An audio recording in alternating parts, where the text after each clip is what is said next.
Good morning students, आप कैसे हैं? आपका ऑनलाइन क्लासेस में स्वागत है। ऑनलाइन क्लासेस में आप घर बैठे अपने पाठ्यक्रम से जुड़े रहें और नियमित रूप से हमारे श्याम शिक्षण प्रशिक्षण महाविद्यालय द्वारा चलाई जा रही जो क्लासेस उनका आप नियमित अध्ययन करें। उनके माध्यम से घर बैठे आप अपनी जो नियमित क्लासें हैं उनका लाभ लें और इन जो नियमित जो पाठ्यक्रम है, नियमित सिलेबस है, उसको आप कंप्लीट करें और इसी ऑनलाइन क्लासेस में आपका स्वागत है। तो आज हम उसी विषय में आज हमारा टॉपिक है बाल अधिकारों के हनन को रोकने के लिए गठित समितियाँ। पहले हमने पढ़ा कि उनके अधिकार क्या हैं, उनका जो अधिकारों के प्रति उनको अवेयर कैसे किया जा सकता है, उनके बाल जीवन को किस प्रकार से प्रोटेक्ट या संरक्षण प्रदान किया जाता है, कौन कौन से अधिकार उन्हें प्राप्त हैं। आज हम बात कर रहे हैं कि बाल अधिकारों के हनन को रोकने के लिए राज्य सरकार, केंद्र सरकार द्वारा कुछ समितियां बनाई गई हैं, कुछ विभाग बनाए गए हैं, बहुत से ऐसे स्वयंसेवी संगठनों के माध्यम से भी कुछ सेंटर बनाए गए हैं जो उनके अधिकारों को हनन को रोकने के लिए सक्षम रूप से कार्यरत हैं और एक निश्चित दिशा में कार्य कर रहे हैं। तो आज हम बात कर रहे हैं बाल अधिकारों के हनन को रोकने की गठित जो समितियां हैं, जिसमें हम बात करें पहले राज्य स्तरीय विभाग एवं समितियां जो है राज्य सरकार द्वारा बाल अधिकारों के हनन को रोकने के लिए तथा बाल संरक्षण के लिए अनेक प्रकार के विभागों का गठन किया गया है। बहुत से विभाग जो बनाए गए हैं जो निश्चित तौर पर अनवरत रूप से बाल कल्याण के क्षेत्र में कार्य कर रहे हैं, जैसे समाज कल्याण विभाग, समाज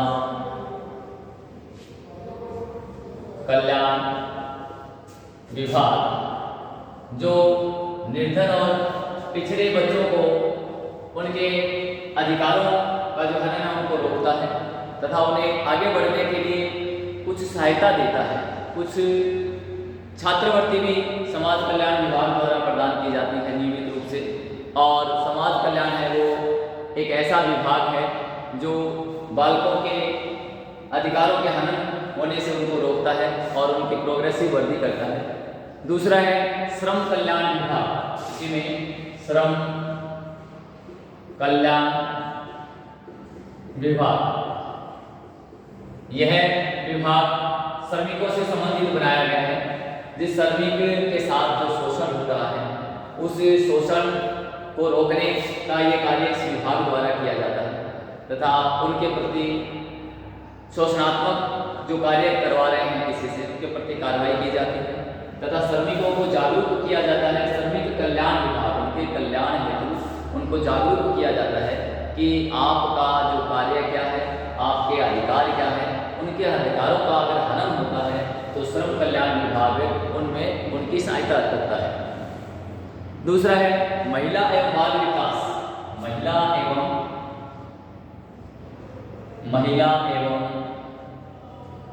बाल विकास, बाल विकास, यह विभाग भी बाल विकास विभाग कह सकते हैं। महिलाओं और बच्चों के उत्थान के लिए अनवरत नियमित रूप से कार्य करता है। महिलाओं के प्रति हो रहे शोषण तथा महिलाओं के अधिकारों का जो हनन हो रहा है उनके प्रति उनको अवेयर करता है तथा महिला एवं बाल विकास महिला और बालकों दोनों के लिए ही सर्वोपरि है। और ये सभी जो विभाग हैं पूर्णतः सरकारी विभाग हैं। इनमें कार्यरत जो कर्मचारी और अधिकारियों का ये प्रमुख दायित्व होता है कि वो महिलाओं एवं उन बालकों के विकास के प्रति अपना दायित्व निभाएं और अपने अधिकारों से परिचित हो सकें।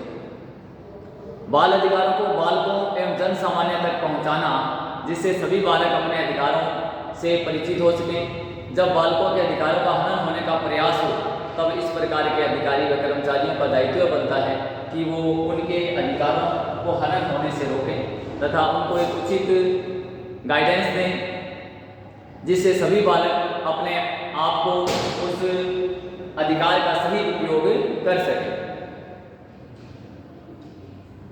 इन विभागों द्वारा बाल श्रम को भी रोका जाता है। अनेक व्यक्ति स्वार्थवश बालकों को शिक्षा के अधिकारों से वंचित कर देते हैं। अपने निजी स्वार्थ के कारण वे जो व्यवसायी हैं उन बालकों को उनके मूल अधिकारों से, जैसे शिक्षा का मूल अधिकार है, उनसे अपने निजी स्वार्थों के कारण उनको उस अधिकार से वंचित कर देते हैं तथा उनको कारखाना दुकानों पर कार्य पर लगा देते हैं। तो इस प्रकार के जो पूंजीपति हैं, व्यवस्थापक हैं, उनके प्रति ये विभाग कार्रवाई करता है और इन विभागों द्वारा इसकी सूचना, जिससे बाल श्रम कराने वाले, बाल श्रम को प्रोत्साहित करने वालों के विरुद्ध सख्त और कड़ी कार्रवाई की जाती है। समय समय पर हमारी जो सरकार है वो विभिन्न प्रकार की कार्रवाई भी करती है और उनको अपने जो अधिकार उनका हनन होता है उनसे बचाती भी है। इस प्रकार से क्रियान्वयन तथा बाल कल्याण संबंधी समितियों का मार्गदर्शन करते हैं। इस प्रकार सभी विभागों द्वारा बाल अधिकारों को हनन से रोकने का जो कार्य है वो किया जाता है। तो ये हमारी राज्य स्तरीय विभाग में जो समितियां हैं ये विभिन्न प्रकार के महिलाओं, बालकों के अधिकारों पर जो हनन हो रहा है उन हनन को रोकने के लिए विभिन्न प्रकार के विभाग बनाए गए हैं। समाज कल्याण विभाग, श्रम कल्याण विभाग या महिला एवं बाल विकास विभाग, इनके माध्यम से उन अधिकारों के हनन से बचाती है, उनके अधिकारों को हनन को रोकने के लिए कार्य करती है और समय समय पर राज्य सरकार को सूचना देती है। तो इस प्रकार से ये जो गठित जो समितियां हैं, सामान्य रूप से कहें केंद्र सरकार और राज्य सरकार दोनों के द्वारा ही यह प्रयास किया जाता है कि बालकों के अधिकार सुरक्षित रहें, उनके अधिकार का हनन न हो तथा उनके अधिकारों के साथ किसी प्रकार की दुरुपयोग न हो। इसके लिए सरकार विभिन्न संशोधन एवं कानूनों के अनुसार सरकारी स्तर पर समितियां गठित करने के आदेश देती है।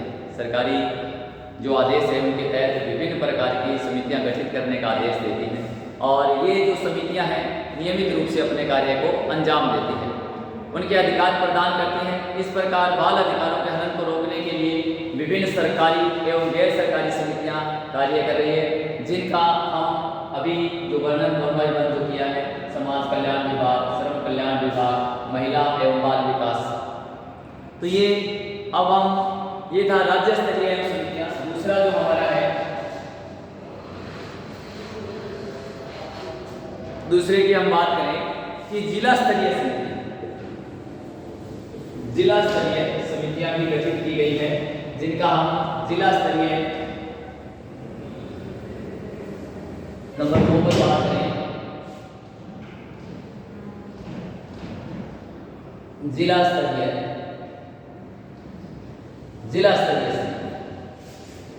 प्रत्येक जिले में हमारी सरकार द्वारा कुछ ऐसी समितियां गठित की गई हैं जो प्रत्येक जिले में बाल अधिकारों के हनन को रोकने के कार्य के प्रति उत्तरदायी होती हैं और ये समितियां समय समय पर अपने कार्य को करती रहती हैं तथा राज्य सरकार एवं केंद्र सरकार को इसकी सूचना प्रसारित करती है। सामान्य रूप से सरकार द्वारा जिला स्तर पर अनेक प्रकार की समितियों का निर्माण किया जाता है। इन समितियों का उद्देश्य भी बाल अधिकारों का हनन रोकना होता है। मुख्य उद्देश्य बाल अधिकार एवं महिला अधिकारों के हनन को रोकना है तथा बाल संरक्षण एवं बाल विकास के लिए कार्य करना होता है। जिला स्तरीय समितियों में प्रत्येक जिले में बाल विकास समिति का गठन किया जाता है। प्रत्येक जिले में एक एक समिति का जो गठन किया जाता है। इस बाल विकास समिति में एक अध्यक्ष तथा 4 सदस्य होते हैं। एक अध्यक्ष तथा 4 सदस्य, एक अध्यक्ष बनाया जाता है तथा 4 इसके अन्य सदस्य होते हैं जो मिलकर के एक समिति, जिला स्तरीय जो समिति होती है, उनका निर्माण किया जाता है और समय समय पर यह समिति अपने कार्यों के प्रति सक्षम होती है। इस बाल विकास समिति में एक अध्यक्ष, 4 सदस्य, अध्यक्ष एवं सदस्य के पते एवं उनके जो मोबाइल नंबर हैं वो दिए जाते हैं, जिससे बाल अधिकारों के हनन संबंधी सूचना उनको प्राप्त हो सके। वो अपने जिस भी जिले में रहते हैं वो उन अधिकारियों के, उन सदस्यों के नंबर मीडिया के माध्यम से उनके नंबर प्रसारित किए जाते हैं ताकि किसी भी बालक का अधिकारों का जहाँ हनन हो रहा है वो इन नंबर्स पर उनको सूचना दे सकता है ताकि वो अपनी कार्रवाई कर सकें। इन समितियों का गठन लगभग 3 वर्ष के लिए होता है। 3 वर्ष के बाद पुनः नवीन बाल कल्याण समिति का गठन किया जाता है। जो ये समितियां जो बनाई जाती है जिला स्तरीय, इनका कार्यकाल 3 वर्ष का होता है और 3 वर्ष के बाद पुनः नवीन समितियों का जो गठन किया जाता है। इन समितियों का गठन किशोर न्याय अधिनियम 2000 और 2000 एक्ट 56 के तहत किया जाता है। 2006 के संशोधन अधिनियम 33 द्वारा 2006 के संशोधन अधिनियम 33 के द्वारा इनमें कुछ संशोधन भी की धारा 29 के अंतर्गत किया गया है। इसमें धारा मुख्य रूप से 29 जो धारा है इसके तहत इनमें कुछ संशोधन किए गए हैं जो बाल संरक्षण के प्रति सुदृढ़ होते हैं। प्रत्येक जिले में अनिवार्य रूप से बाल कल्याण समितियों का गठन होगा तथा इसके कार्यों को समय समय पर समीक्षा की जाएगी। इसके कार्यों में अगर कोई प्रकार की त्रुटि है या ढिलाई है या यूं कहें इनके कार्यों के इनके सदस्यों के प्रति जो कार्यक्रमता कम है तो उसको बदला जाएगा या उनके उत्तरदायित्वों से उनको भली भांति अवगत कराया जाएगा। इनके कार्यों की समय समय पर समीक्षा की जाए। इस प्रकार की प्रत्येक व्यवस्था प्रत्येक जिले में की गई है। जिले में बाल संरक्षण एवं बाल अधिकारों के हनन को रोकने के लिए स्वयंसेवी संस्थाओं द्वारा भी अपना योगदान दिया जाता है। इस प्रकार ये समितियां जिला स्तर पर बाल अधिकारों के हनन को रोकने का कार्य करती है। तो इस प्रकार से प्रत्येक जिले में जिला स्तरीय समितियां गठित की जाती हैं और इनका कार्यकाल है वो 3 वर्ष होता है और इनका मुख्य उद्देश्य है कि बाल अधिकारों के हनन को रोकना। बाल अधिकारों का जहाँ हनन हो रहा है उनको रोकें तथा उनकी जो सूचना है इंफॉर्मेशन है वो टाइम टू टाइम गवर्नमेंट तक पहुँचाएँ ताकि गवर्नमेंट उनके प्रति कुछ एक्शन ले सके, कार्रवाई कर सके और बाल संरक्षण है बाल अधिकारों के प्रति वो सजग हो सके। तो हमने अब पढ़ा कि जिला स्तरीय जो समिति है, इसके बाद हम पढ़ते हैं स्थानीय स्तर पर समिति। ये थी जिला स्तरीय। अब हम पढ़ें स्थानीय स्तर पर जो समितियां बनाई गई हैं। नंबर 3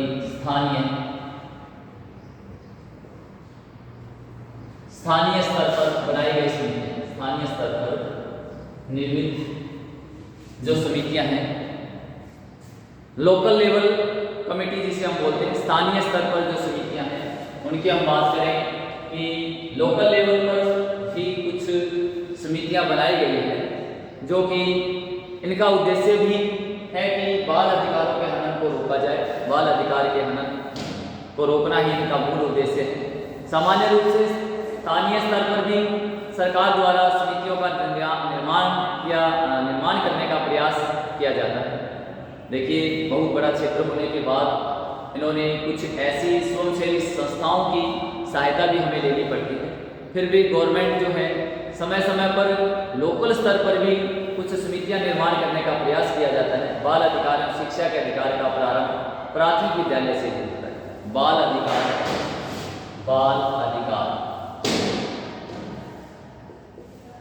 अधिकार और प्रारंभिक शिक्षा प्रारंभिक जो शिक्षा है वो मूल रूप से प्राथमिक स्कूल से ही प्रारंभ होती है। प्राइमरी स्कूल है उसी से प्रारंभ होती है, प्राथमिक विद्यालय से इनका आरंभ होता है।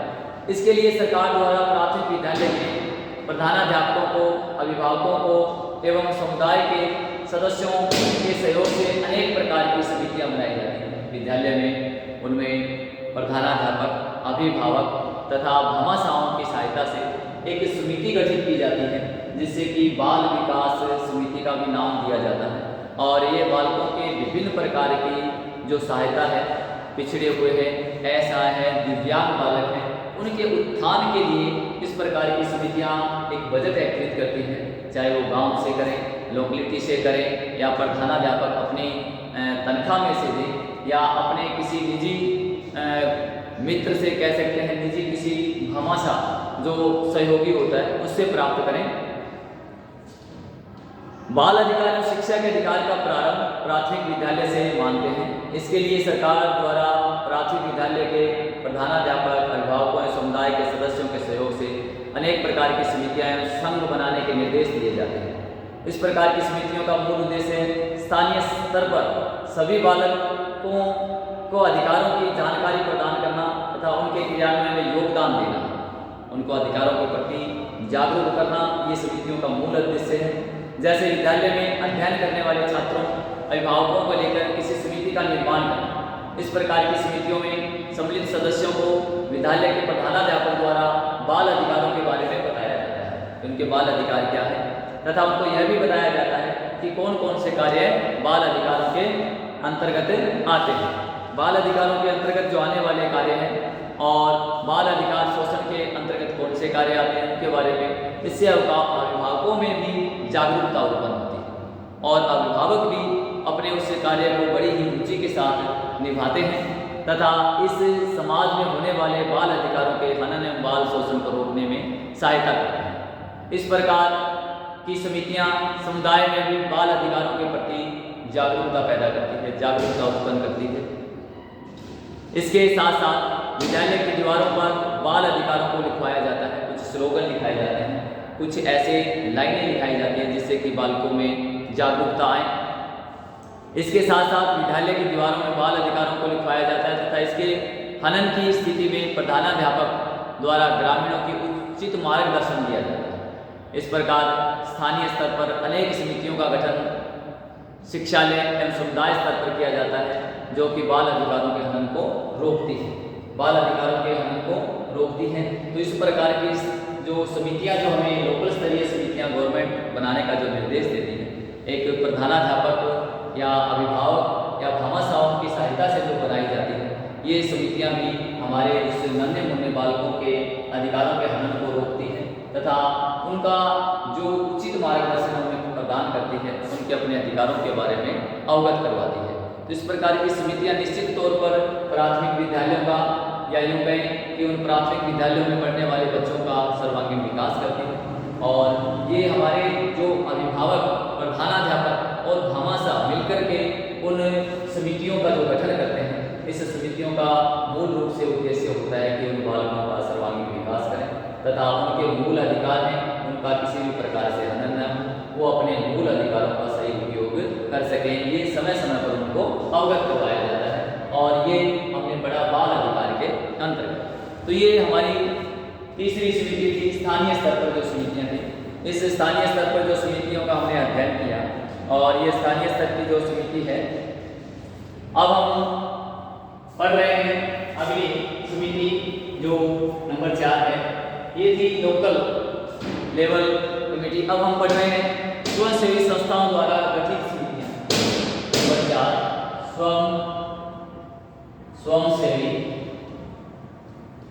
स्वयंसेवी समितियों द्वारा या संस्थाओं द्वारा स्वयंसेवी संस्थाओं द्वारा गठित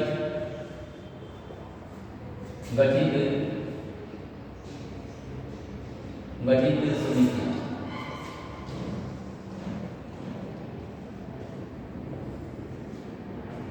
स्वयंसेवी संस्थाओं द्वारा कुछ स्वयंसेवी संस्थाएं जो हमारे उन नन्हे मुन्ने बालकों के सर्वांगीण विकास के लिए उत्तरदायी होती है, उसमें स्वयंसेवी संस्थाएं, स्वयंसेवी जो संगठन है वो निश्चित तौर पर राज्य सरकार के निर्देशानुसार अथवा स्वेच्छा से इस कार्य के लिए आगे आते हैं और निश्चित तौर पर वो एक जिले स्तर पर, स्थानीय स्तर पर अपनी समितियों का गठन करते हैं जिससे कि बालकों का अधिक से अधिक सर्वांगीण विकास हो तथा उनके बाल अधिकारों का हनन होने से रोका जा सके। तो इस प्रकार से निश्चित तौर से ये जो स्वयंसेवी संस्थाएं हैं वो हमारे इस सिस्टम को बहुत ज़्यादा हेल्प प्रदान करती हैं। इनको स्वयंसेवी संस्थाएं जो है, स्वयंसेवी संस्थाओं द्वारा जो गठित समितियां हैं, इनको राज्य सरकार अथवा केंद्र सरकार द्वारा समय समय पर इनको प्रोत्साहित किया जाता है अथवा सम्मानित किया जाता है कि आपने निश्चित तौर पे समाज में, एक देश में, एक राष्ट्र में एक बाल सर्वांगीण विकास हेतु ये जो समितियां हैं ये खोल रखी है, इसके लिए आप बहुत ही धन्यवाद के पात्र हैं। तो राज्य सरकार भी इनको समय पर सम्मानित करती है, क्योंकि ये अपने दायित्व को बड़े ही निष्ठा और ईमानदारी के साथ निर्वहन करते हैं। बाल अधिकारों के हनन को रोकने में स्वयंसेवी संस्थाओं का महत्वपूर्ण योगदान रहता है। इन संस्थाओं द्वारा निर्मित समितियों के द्वारा स्वेच्छा से अपने उद्देश्य निर्धारित किए जाते हैं। अपनी स्वेच्छा से कुछ उद्देश्य निर्धारित किए जाते हैं। इन समितियों का प्रारंभ स्वयंसेवकों द्वारा अपनी श्रम शक्ति एवं धन शक्ति के द्वारा किया जाता है। स्वयं का योगदान होता है। कुछ संगठन जो मिलकर के, कुछ व्यक्ति मिलकर के एक संगठन का निर्माण करते हैं। जब इनका कार्य सराहनीय होता है तो सरकार द्वारा इनको अनुदान प्रदान किया जाता है। समय समय पर ग्रांट किया जाता है, गवर्नमेंट सरकार या गवर्नमेंट द्वारा दिया जाता है। जैसे शिक्षा के अधिकार को क्रियान्वित करने के लिए स्वयंसेवी संस्थाओं द्वारा अनेक स्वयंसेवकों को आदिवासी क्षेत्रों में कार्य करने के लिए भेजा गया। इन स्वयंसेवकों द्वारा कार्य करके वहाँ के समाज में शिक्षा के अधिकार के प्रति जागरूकता का प्रदर्शन किया गया। वर्तमान में विद्यालय में जाने की ओर प्रेरित हुआ है तथा अभिभावक भी यह चाहते हैं कि उनका मान और सम्मान बढ़े, उनके बालकों का जो है वो सर्वांगीण विकास हो, उनके अधिकारों का सही उपयोग हो, उनके अधिकारों को सही तरीके से काम में लाया जा सके। तो इस प्रकार से अभिभावक भी उस कार्य के प्रति सजग होते हैं और उन कार्यों के प्रति दूसरों को भी वो अवेयरनेस करते हैं। इस प्रकार से ये स्वयंसेवी जो संस्थाएं हैं, निश्चित तौर पर हम कह सकते हैं कि एक बहुत बड़े कार्य को अंजाम देती है, बहुत बड़े कार्य को करने में सहायक सिद्ध होती है। और शिक्षा के अधिकार के तहत भी इन स्वयंसेवी जो संस्थाओं द्वारा गठित समितियां हैं, उनको समय समय पर राज्य सरकार द्वारा कुछ अनुदान भी दिया जाता है, ताकि वो अपने इस राशि से अपने निश्चित तौर पर शिक्षा के अधिकार के प्रति लोगों को जागरूक कर सके। आदिवासी एरिया में जाकर के उनके अधिकारों को बताएं कि इस प्रकार से आप शिक्षा के अधिकार के तहत अपने बच्चों को निःशुल्क शिक्षा दिला सकते हैं और इस शिक्षा के माध्यम से आप अपने बच्चे का सर्वांगीण विकास कर सकते हैं। जब इनका कार्य कहते हैं कि सराहनीय है तो सरकार इनको समय समय पर सम्मानित करती है। शिक्षा के अधिकार के प्रति जागरूकता का प्रदर्शन भी किया जाता है। वर्तमान में वहाँ का प्रत्येक बालक शिक्षालयों में जाने की ओर प्रेरित हुआ है तथा अभिभावक भी यह चाहने लगे हैं कि उनका बालक श्रम करने के लिए ले जाए तथा शिक्षा ग्रहण करें। अभिभावक भी इस स्वयंसेवी संस्थाओं द्वारा इतना जागरूक हुआ है कि वो श्रम न करके वो अपने कार्यों के प्रति जागरूक रहें, अपने कार्यों के प्रति अपने बच्चे को उस मजदूरी के लिए न भेजें बल्कि उस शिक्षा के लिए भेजें, जिससे कि वो अपना सर्वांगीण विकास कर सके। इससे यह स्पष्ट होता है कि राजस्थान या राज्य सरकार के राज्य स्तर पर, जिला स्तर पर एवं स्थानीय स्तर पर जो समितियों का जो गठन किया गया है, ये समितियां निश्चित तौर पर इनकी संख्या अनेक है। आज राजस्थान राज्य में अनेक प्रकार की समितियों के द्वारा समाज की कुरीतियों को रोका गया है, बाल अधिकारों का ज्ञान कराया गया है तथा अभिभावकों को बालकों को शिक्षालय भेजने के लिए प्रेरित किया गया है। इस प्रकार से हमने बाल अधिकारों के हनन को रोकने के लिए इन मुख्य जो संस्थाएं थी इनका, इन समितियों का अध्ययन किया। मैं समझूंगा कि आपको निश्चित तौर पर ये समझ आया होगा। अब हम बात करें कि राजस्थान राज्य बाल अधिकार संरक्षण आयोग, राजस्थान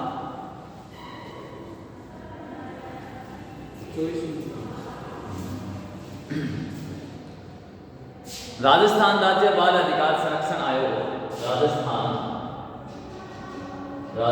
राज्य बाल संरक्षण आयोग, बाल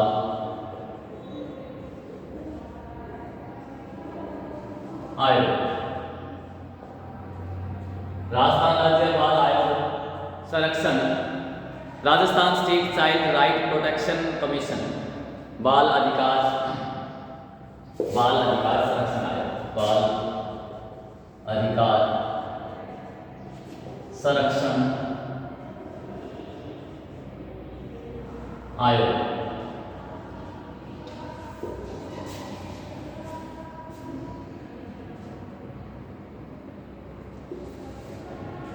ये आयोग जो है भी बाल अधिकार के हनन को रोकने के लिए कार्य करता है।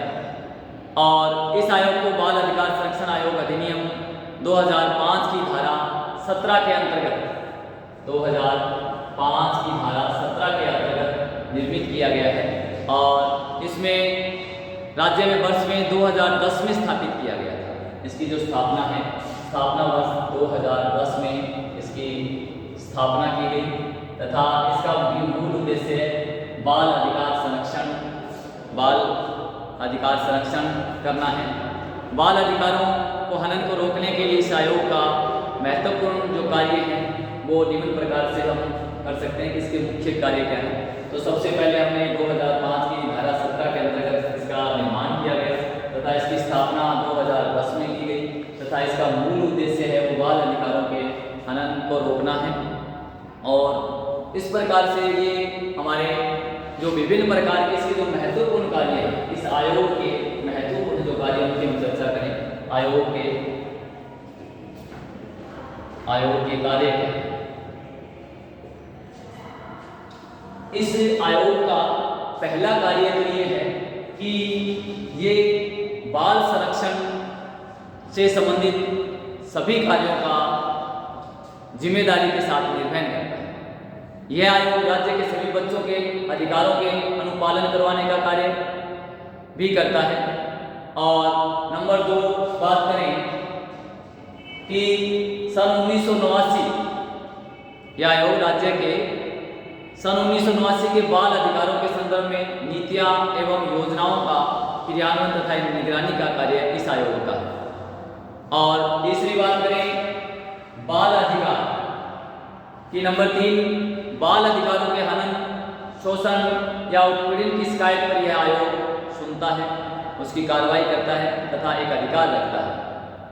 और नंबर 4 आयोग इस सभी कारणों या कारकों का निदान करता है। जितने भी कारण हैं, कारक हैं, उनका निदान करता है जिनसे बच्चे अपने अधिकारों से वंचित होते हैं। निदान के बाद आयोग इनके समाधान के उपाय एवं नीतियां भी प्रस्तुत करता है कि उसके उपाय क्या है, उसकी नीतियां क्या है, उसको किस प्रकार से हल किया जाए। नंबर 5 की बात करें, अंतर्राष्ट्रीय स्तर इंटरनेशनल लेवल पर बच्चों को जो अधिकार दिए गए हैं उनके क्रियान्वयन के लिए भी आयोग की महत्वपूर्ण भूमिका रहती है कि उन्हें इंटरनेशनल लेवल पर किस प्रकार के राइट्स बच्चों को उपलब्ध करवाए गए हैं, वो भी ये आयोग उनको क्रियान्वित करवाने के लिए महत्वपूर्ण कार्य करता है। जन सामान्य में बाल अधिकारों के प्रति जागरूकता उत्पन्न करना, प्रत्येक क्षेत्र में इनके प्रति जो जागरूकता उत्पन्न करना भी इस आयोग का महत्वपूर्ण कार्य होता है। बालकों के लिए सत्यापित संरक्षण गृह तथा बाल सुधार गृह आदि से संबंधित शिकायतें भी आयोग के संज्ञान में लाई जाती हैं। आयोग को परिचित करवाया जाता है और आयोग द्वारा इसके संबंध में कार्रवाई भी की जाती है। अब हम इन बिंदुओं को स्पष्ट करने के बाद इस निष्कर्ष पर पहुंचते हैं या ये स्पष्ट हो जाता है कि राजस्थान राज्य बाल अधिकार संरक्षण आयोग बाल अधिकारों के हनन को रोकने के लिए ये महत्वपूर्ण जो कार्य करता है। राष्ट्रीय बाल अधिकार संरक्षण आयोग नई दिल्ली के कार्यों में भी इस आयोग द्वारा सहयोग प्रदान किया जाता है। जन सामान्य में शिक्षा की निःशुल्क शिक्षा प्रदान करना, बच्चों को उनके लिए प्रेरित करना तथा उनके अधिकारों का हनन को रोकना विभिन्न कार्य करता है।